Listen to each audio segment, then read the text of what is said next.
សួស្តីនេះគឺជាវីដេអូទី3ដែលយើងនឹងសិក្សាពីការប្រើប្រាស់ Text Tool ទៅលើផ្ទាំងការងាររបស់យើងបាទឥឡូវខ្ញុំបង្កើតផ្ទាំងការងារថ្មីមួយបាទខ្ញុំយកជាលក្ខណៈបាទ Facebook Post ចុះខ្ញុំយកផ្ទាំងការងារបែបនេះមួយមកបន្តមកយើងនឹងធ្វើការសិក្សាទៅលើ Text Tool គឺនៅខាងណាគឺស្ថិតនៅលើរបាខាងឆ្វេងដៃរបស់យើងនឹងយើងនឹងឃើញពាក្យថា Text បន្ទាប់មកយើងคลิกនៅលើ text ហ្នឹងយើងអាច add ពពួក text បានអានេះជា default text របស់យើងប៉ុន្តែបើសិនបើយើងចង់បាន add text របស់ខ្លួនឯងគឺយើងអាចរើសនៅកន្លែងនេះខ្ញុំឧទាហរណ៍ថា add a heading ហ្នឹងអាហ្នឹងគឺអក្សរវាធំបាទជាអក្សរចំណងជើងធំអានេះជាអក្សរចំណងជើងមធ្យមល្មមទូចណាអានេះគ្រាន់តែជាអក្សរទូចជានឹងសម្រាប់ body សម្រាប់ធ្វើការសរសេរ description នៃផ្សេងៗហ្នឹងតែចឹងនៅក្នុងនេះយើងអាចពួកនេះគឺយើងប្រើណាឃើញ option វានៅកន្លែងនេះគឺសម្រាប់ power បានណាប៉ុន្តែបើសិនបើយើងចង់បរិច្ព្រមមកផ្ទាំងរបស់វាហ្នឹងយើងទាញនេះបរិច្ព្រមផ្ទាំងការងារដូចបរិច្ព្រម font ដែរណាហើយបើសិនបើយើងចង់ផ្លាស់ទីវាคลิกនៅខាងក្រៅហើយคลิกនៅខាងក្នុងនឹងវិញមួយមកគឺយើងអាចត្រាកវាម្នាក់ទាញវាយកទៅដាក់នៅទីតាំងណាដែលយើងចង់បានដោយឡែកបើសិនបើយើងចង់ add ណា text box ដោយខ្លួនឯងយើងចុចនៅលើពាក្យថា add text box អញ្ចឹងពេលដែល add text box ទៅគឺវាចេញ text box ពីនៅកន្លែងនេះវាដាក់យក paragraph text អញ្ចឹងកន្លែងហ្នឹងយើងចង់សរសេរពីអីក៏បានសម្រាប់ការសរសេរអក្សរបញ្ចូលនៅក្នុងហ្នឹងគឺយើងអាចមើលនៅលើនេះណានៅលើនេះយើងមាន font របស់យើងច្រើនយើងចុចនៅលើកន្លែងនេះគឺសម្រាប់បដូរពុម្ពអក្សរឧទាហរណ៍ថាកន្លែងនេះគឺ font កន្លែងនេះគឺ text style របស់យើងតែខ្ញុំនិយាយពី heading sub heading body ហ្នឹងខ្ញុំរើស font មួយដែលខ្ញុំចង់បាន font style មួយនេះបាទចឹងខ្ញុំរើសប្រភេទ style ហ្នឹងគឺមាន style ច្រើននៅក្នុងនោះទៀតអូខេអញ្ចឹងយើងចង់បានឲ្យតាក់ទងមួយឡើយនេះគឺទំហំរបស់វាយើងអាច select ទៅឡើងទំហំឬក៏យើងអាចទាញវា drag ចេះក៏បានដែរបាទបានដូចគ្នាអញ្ចឹងคลิกនៅខាងក្រៅមួយយើងទាញមកបើសិនបើយើងចង់ទាញវាដោយមិនចាំបាច់ click លើអក្សរយើងដាក់ចេះយើងជួយមាននេះមួយណានេះមានព្រួញ4ស្រាំឆ្វេងលើក្រោមហ្នឹងគឺប្រើសម្រាប់ទាញទៅទីតាំងណាតាមយើងចង់បានដោយឡែកខ្ញុំបន្តតាក់ទងជាមួយនឹងកន្លែង font បន្តទៀតត្រឡប់មកវិញបន្តិចនៅលើ font នេះគឺយើងអាចមើលអានេះជា style មួយហើយវានឹងចុចនៅលើវាទៅវាមានពុម្ពស្តៀងគ្នាជាមួយអក្សរ handwriting ហ្នឹងអានេះជាប្រភេទនេះ corporate ពពួក font style ស្តៀងហ្នឹងទេបាទអានេះជាបណ្ដុំ font មួយយើងអាចចុចនេះត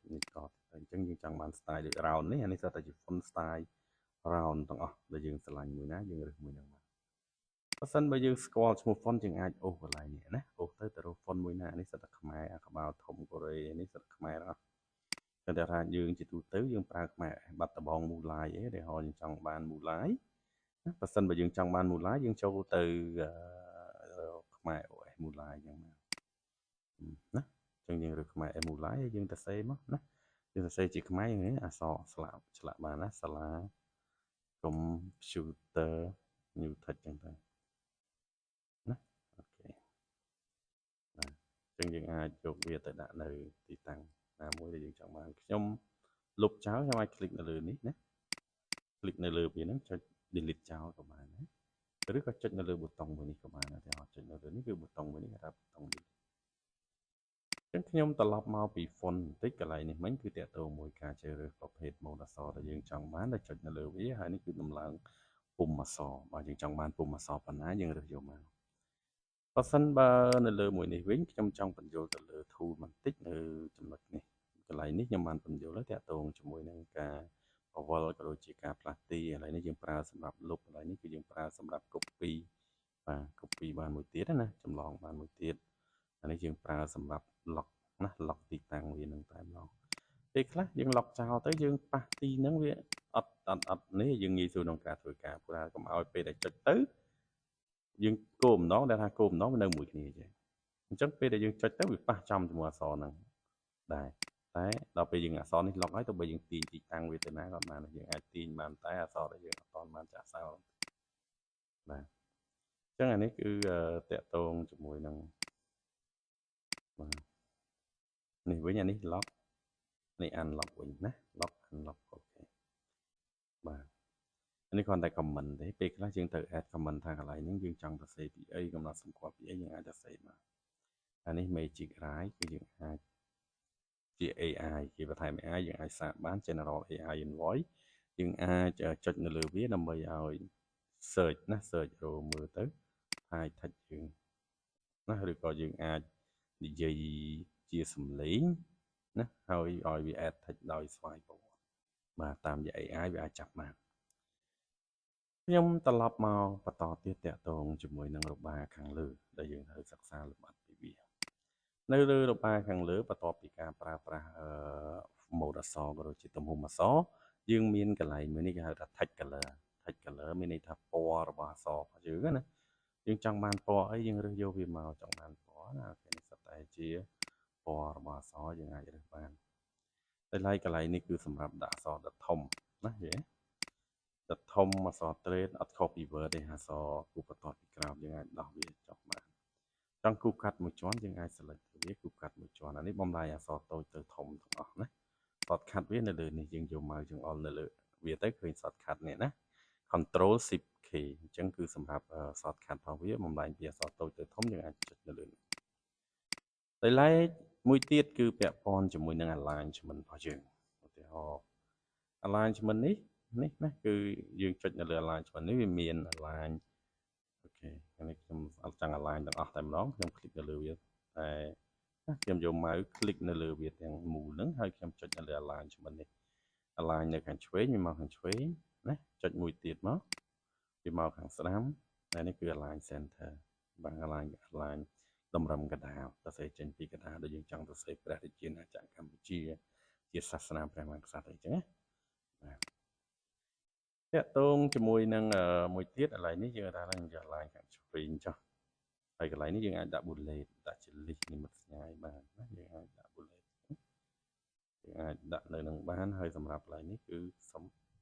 style អក្សរបន្ថែម advanced setting ផងនៅលើ advanced setting នេះយើងចុចមកយើងអាចសេរីកម្រិតអក្សរឲ្យវាឃ្លាតគ្នាឬក៏កម្រិតជួរឲ្យវាវែងឬក៏ឲ្យវាចូលគ្នាឃើញទេបាទពេលខ្លះយើង design យើងត្រូវការជួរហ្នឹងឲ្យវាចូលគ្នាគឺយើងត្រូវមើលបែបហ្នឹងដោយឡែកនៅក្នុង more setting យើងមានពពួកណានេះគឺខ្ញុំបានបញ្យល់ហើយអានេះគ្រាន់តែតាក់ទងជាមួយនឹង text box របស់យើងទេអានេះ position របស់វាណាទីតាំងអក្សរនេះធ្វើដូចយើងធ្វើជាស្វ័យគុណចឹងនេះធ្វើដូចជាសន្ទុះចឹងនេះធម្មតាស្មើគ្នាជាមួយនឹងbullet បាទអូខេតាក់ទងជាមួយនឹងបន្តទៀតណាចំណុចសំខាន់ដូចជាកន្លែងនេះ transparency ហើយ transparency ហ្នឹងពេលជាទូទៅយើងដាក់វាទៅជាមួយនឹងរូបភាពណាបាទភាគច្រើនយើងប្រើតែកម្រិតភាពច្បាស់របស់វាហ្នឹង 100% ច្បាស់ហើយបើសិនបើយើងចង់ឲ្យវាព្រាលយើងអាចអូសវាមកឃើញទេ 22% គឺវាព្រាលបែបហ្នឹងណាហើយតាក់ទងមួយទៀតគឺតាក់ទងមួយ effect ពេលយើង click មកវាចេញ effect ហ្នឹងគឺ style របស់អក្សរណា set ដូរអក្សរមានស្រមោលឃើញហើយយើងអាច set បានទៀតនៅក្នុងនេះបាទស្រមោលបែបណាហើយ direction ពីណាឡើងលើចុះក្រោមមិនស្រមោលវាចេញពីណាយើងអាចហើយតាក់ទងមួយស្រមោលហ្នឹងយើងអាចថែមពណ៌របស់ស្រមោលទៀតចង់បានស្រមោលហ្នឹងពណ៌អីពណ៌ក្រហមឃើញទេតែយើងដឹងហើយស្រមោលវារៀងពណ៌ព្រាលបន្តិចទៅតែបើចង់ឲ្យច្បាស់ក៏យើងអាចធ្វើឲ្យច្បាស់បានដែរណាច្បាស់ដូចជាកន្លែង transparency នេះស្រមោលឲ្យច្បាស់តិចមកនេះហេក្រហមសុទ្ធអញ្ចឹងទៅបានហេស្អាតវាតទាញចុះទាញឡើងនេះ blur បែកព្រាលណាបាទយើងអាចសេរីវានៅក្នុង style មួយវាមានការកំណត់ផ្សេងណាយើងអាចចុចទៅព្រោះយើងអាចបញ្យល់ទាំងអស់ម្ដងមួយក៏ចុចទៅវាទៅយើងសេរីនៅនេះ thickness កម្រាស់របស់វាបាទពេលយើងដូរពណ៌ដូរអីដូចខ្ញុំបានបញ្យល់មិនអញ្ចឹងណាthickness វាប៉ុណ្ណឹងខ្ញុំចង់ក្រាស់